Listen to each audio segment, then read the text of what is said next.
Ladies and gentlemen, life is filled with uncertainty.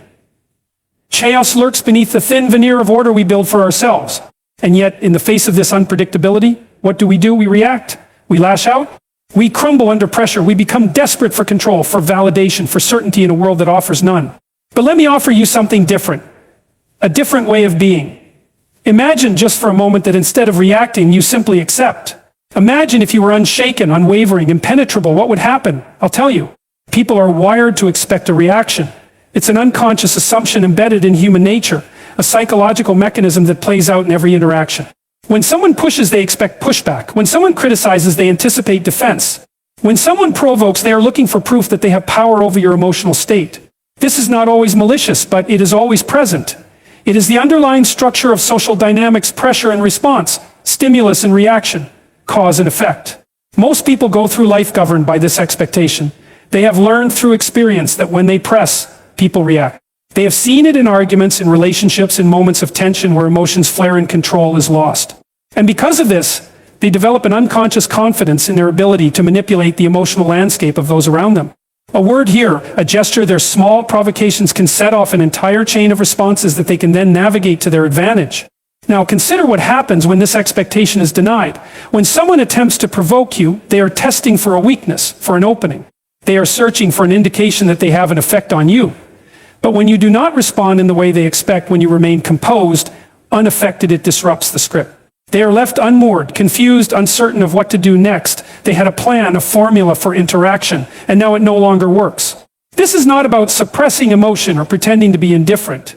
It is about understanding the game being played and choosing not to participate in the way others assume you will. The moment you recognize that people expect you to react, you also recognize that you have a choice. You can follow the script, letting others dictate your emotional state, or you can step outside of it, creating a dynamic where you are the one in control. So think about how often people attempt to bait you into a reaction, a passive-aggressive comment, a dismissive glance, a challenge to your intelligence, your integrity, your sense of self-worth. These are not random occurrences. They are deliberate, even if the person delivering them is not fully aware of their own motivations. They are testing, prodding, seeking to confirm their ability to unsettle you. And the moment you react, you validate their assumption. You prove that their words or actions hold weight, that they have access to your inner world. Now, imagine a different scenario. Someone attempts to provoke you, but instead of reacting, you remain steady. Not cold, not distant, but simply unmoved. They insult you, and you acknowledge it without giving them the satisfaction of a response that shows irritation. They attempt to goad you into anger, and you do not engage. They challenge your competence. And instead of arguing, you continue forward as if their words had no bearing on reality. What happens next is profound. The person expecting a reaction is thrown off balance. Their framework for control collapses. If they cannot predict your response, they cannot manipulate it. They are forced to confront the uncomfortable truth that their attempts at influence have failed. And in that moment, the power shifts. You are no longer in a position of defense. You are in a position of quiet dominance.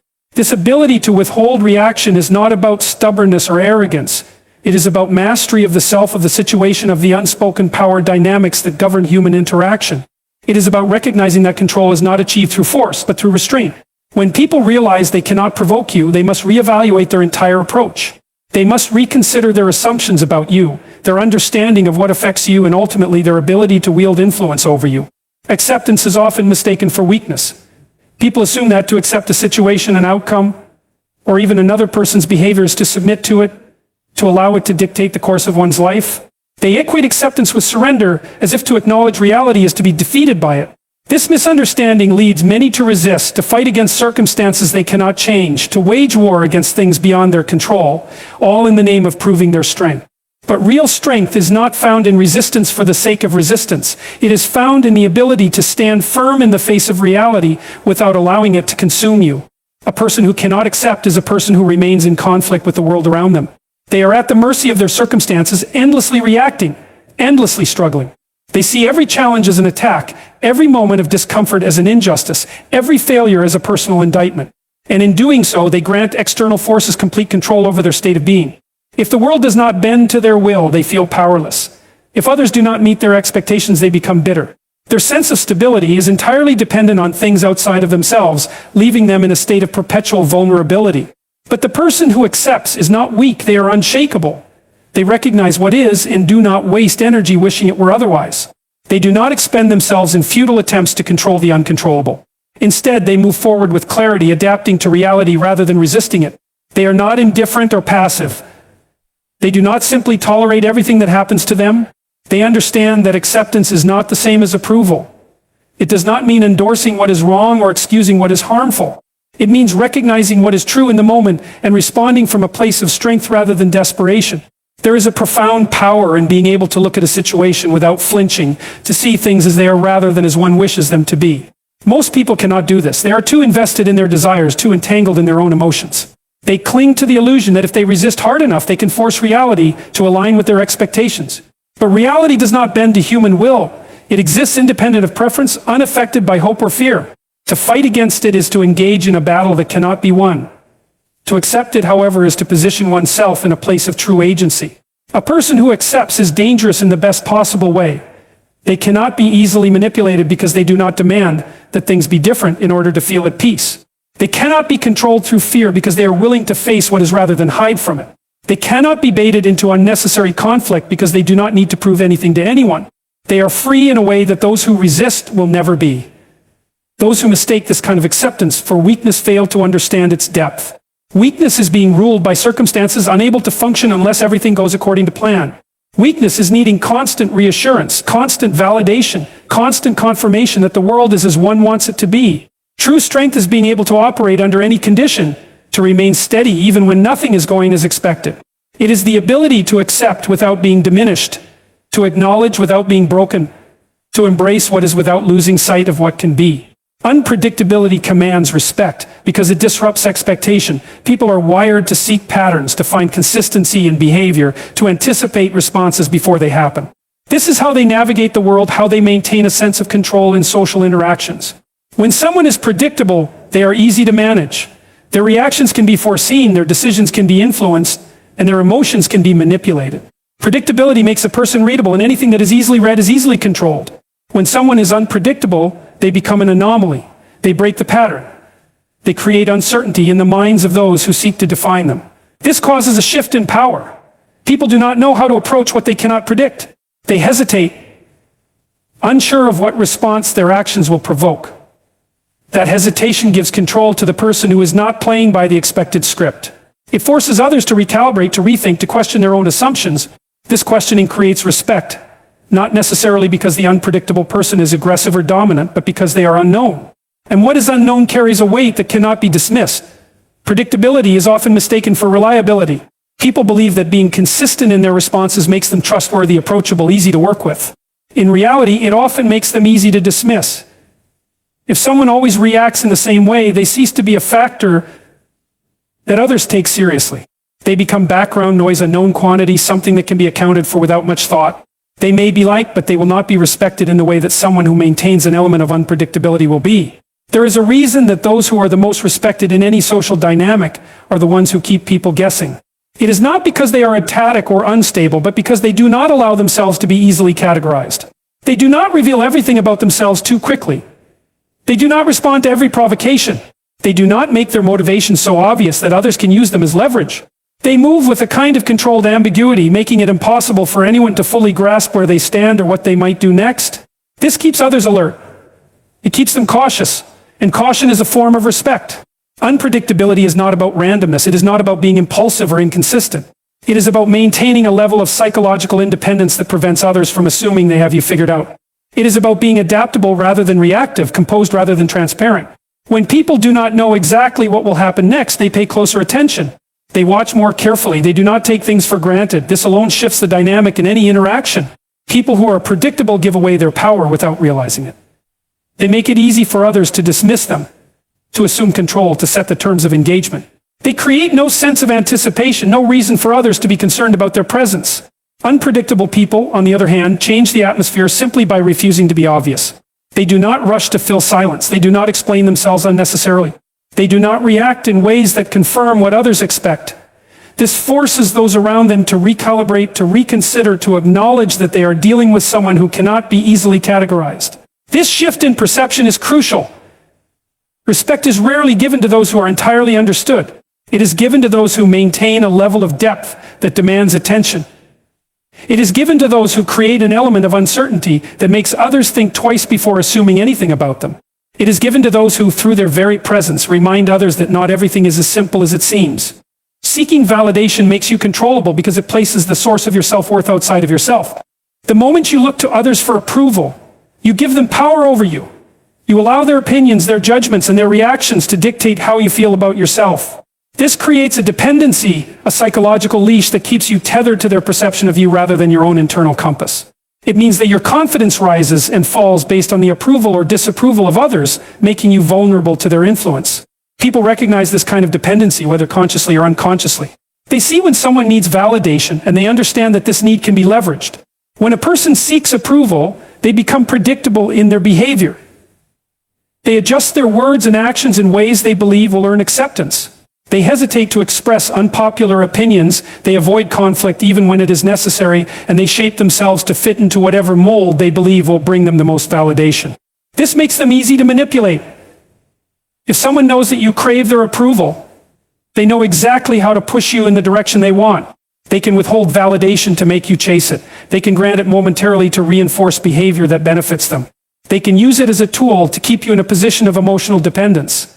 This is how control is established in relationships, social dynamics, and professional settings. A person who seeks validation is at the mercy of those who grant or withhold it. They operate from a place of insecurity, constantly measuring themselves against external feedback. Their sense of identity becomes fluid, shaped by the opinions of those they are trying to impress. This makes them reactive rather than deliberate, constantly adjusting to avoid rejection or disapproval. In doing so, they sacrifice their own authenticity. They become a reflection of what others want them to be rather than who they actually are. The strongest individuals are those who do not need constant validation to function. They derive their sense of self-worth from within, making them immune to manipulation through approval or disapproval. This does not mean they ignore feedback or reject all external perspectives. It means they do not let those perspectives dictate their fundamental sense of value. They are not swayed by every opinion, nor do they feel the need to prove themselves to everyone they encounter. They operate with a quiet confidence that does not require external reinforcement. This kind of internal stability is rare because most people are conditioned from an early age to seek validation. They are taught to base their self-worth on approval from parents, teachers, peers, and society at large. They learn to measure their value based on praise, recognition, and acceptance. As a result, many grow into adulthood still seeking the same external validation they were conditioned to chase as children. They fear rejection, they avoid conflict, and they hesitate to stand firmly in their own beliefs unless they are sure they will be supported. Breaking free from this need is not about becoming indifferent to others, but about reclaiming control over one's own perception of self. It is about recognizing when validation-seeking behavior is shaping decisions and learning to detach from that impulse. It is about understanding that approval is fleeting, that no amount of external validation can create true confidence, and that relying on others to define one's worth is a path to perpetual insecurity. The ability to stand firm without needing constant reassurance is what separates those who are easily controlled from those who are truly free. Stillness in chaos is the ultimate power because it signifies mastery over the self in a world that is constantly pulling people in different directions. Most people react impulsively to external pressures, allowing circumstances to dictate their emotions, decisions, and behavior. They panic under stress, lash out when provoked, or retreat in fear when faced with uncertainty. Their actions are driven by whatever force is acting upon them in the moment, leaving them vulnerable to manipulation and instability. The ability to remain still, to resist the urge to react immediately, is what separates those who are controlled by chaos from those who control themselves within it. Chaos is an inevitable part of life. There will always be uncertainty, conflict, and unpredictable challenges. The common response to chaos is to try to impose order through force, to fight against the situation, to resist the discomfort, to demand immediate resolution. But this response is often counterproductive. Fighting against chaos directly can make it worse, like struggling in quicksand. The more frantic the response, the deeper one sinks. True power lies not in reacting to the chaos, but in remaining unmoved by it, in observing without being consumed, in responding deliberately rather than impulsively. Stillness does not mean inaction. It is not passivity or indifference. It is the ability to hold firm in the midst of uncertainty, to maintain clarity when everything around is in turmoil. It is a form of discipline, a conscious choice to resist the pull of panic, anger, or fear. This kind of stillness creates a presence that others recognize instinctively. In any chaotic situation, the person who remains calm commands attention. While others lose themselves in emotion, the one who remains steady becomes an anchor, a point of stability in the storm. This presence alone is enough to shift dynamics, to change the energy of a room, to alter the course of an interaction. People who lack stillness are easily read and easily manipulated. Their reactions are predictable, their emotions transparent. They make it clear when they are frustrated, anxious, or uncertain, and others can use this information against them. A person who is visibly uncomfortable under pressure invites control from those who thrive on dominance. But a person who remains composed even in the face of provocation disrupts this power dynamic entirely. They do not give their opponent the reaction they are seeking. They do not reveal their emotional state to be exploited. They remain a mystery, an unknown variable, something that cannot be controlled through external means.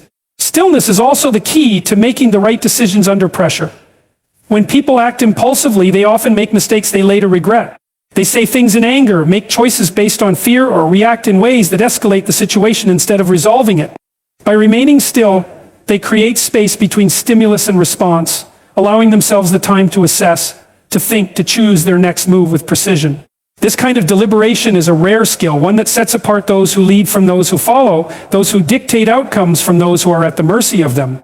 The modern world rewards those who can maintain stillness. In high-stakes environments, whether in business, relationships, or social dynamics, the ability to stay composed while others falter is an advantage that cannot be overstated. It conveys strength, confidence, and an unshakable sense of control. Those who have mastered stillness are often the ones who emerge victorious, not because they fought harder, but because they resisted the impulse to fight on terms that were not their own. They dictate the pace they observe while others reveal their weaknesses, and they act only when the moment is right. This is how power is maintained in chaos, not through force, but through the quiet, unwavering presence of one who cannot be moved. The man who accepts himself is untouchable because he no longer operates within the framework that makes most people vulnerable. He does not seek permission to be who he is. He does not depend on the approval of others to validate his existence. He is not swayed by rejection, nor does he crumble under criticism. His sense of identity is rooted in something deeper than external affirmation, making him impervious to the forces that control those who lack this foundation. Most people are easily influenced because they are uncertain about themselves. They second-guess their beliefs, their actions, their very worth, constantly looking outward for reassurance. This makes them easy to manipulate. When someone is unsure of who they are desperate for validation, and this desperation places them at the mercy of those who provide it or withhold it. They adjust their behavior to fit expectations. They compromise their integrity to avoid disapproval, and they chase an ever-shifting standard that is set by others rather than by themselves.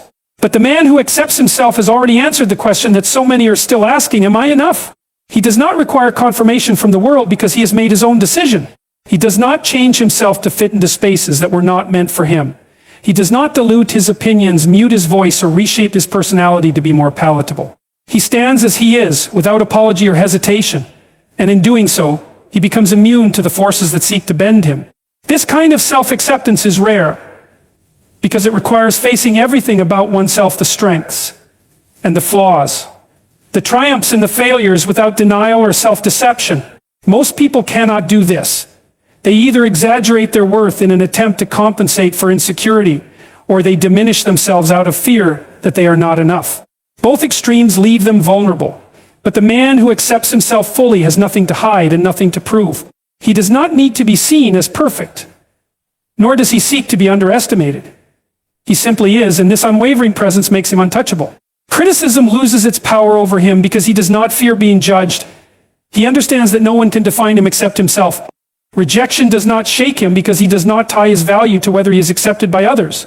Even failure does not break him because he does not see it as a reflection of his worth, but as part of his growth. This kind of resilience makes him formidable. He is not looking for validation, so no one can use validation as leverage against him. He is not looking for approval, so disapproval holds no sway over him. He is not seeking permission, so no one can deny him what he has already claimed for himself. People are drawn to this kind of person because he embodies something they lack. He is free in a way that most are not. He does not move through life trying to please, trying to fit in, trying to earn acceptance. He moves with certainty, and that certainty commands respect. Even those who do not like him will find it difficult to dismiss him. They may disagree with him, but they cannot shake him. They may challenge him, but they cannot unsettle him. His self-acceptance places him beyond their reach. When a man reaches this level of self-possession, he becomes untouchable, not because he is invulnerable to hardship or immune to struggle, but because nothing external can take away what he has already given himself. His foundation is internal, his strength is self-generated, and his presence is undeniable. Those who try to control him will find that they have no leverage. Those who try to break him will discover that he does not bend. Those who try to diminish him will realize that his worth is not something they have the power to determine. True power comes from mastering yourself, your emotions, your reactions, your need for validation. When you accept reality without resistance, refuse to seek approval, and remain composed in chaos, you become untouchable. The unpredictable command respect. The self-sufficient cannot be manipulated, and those who do not seek permission move freely. The world cannot control a person who has already claimed ownership over themselves.